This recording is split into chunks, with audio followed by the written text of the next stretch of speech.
Gika-alarma sa ubang lumulupyo sa Columbio, Sultan Kudarat ang dawlawaw pa sa kolor sa kape sa tubig sa sapa bisan walay mga natalang pagbaha. Busa DNR Region 12 nagpahigayon og investigasyon nga basin kini dunay kalabutan sa illegal mining. Ang detalye sa report ni Efren Mamak. Kini ang kolor sa tubig sa Dalal River sa Columbio, Sultan Kudarat. Dawlabaw pa sa kolor sa kape sanglit muaksyon kini og kapula. Kuha kini sa usa ka residente sa maong lugar sugod November 21 hangtod November 22 ning adlaw.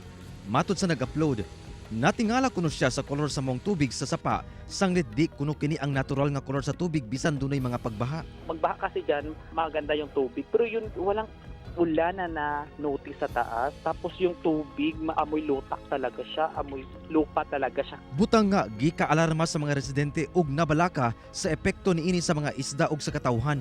Very alarming siya. Kung nag-question din sa mind ko, buhay pa ba ang mga isda? Kaya pa ba ito mainom ng mga kakalabaw?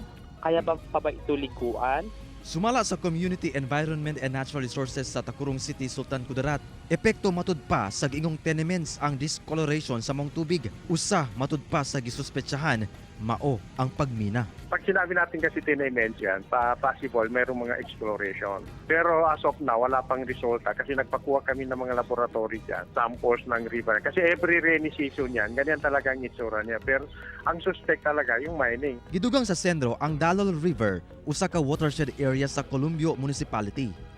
Ang headstream ni ini nahimutang sa Mount Bololomot kung asa una dunay higayon nga nakadakop sila og mga illegal miner kaniadto. Paigtingin pa natin yung monitoring kasi kung walang magsasalita, hindi mapigilan yung mga illegal activity dyan sa taas.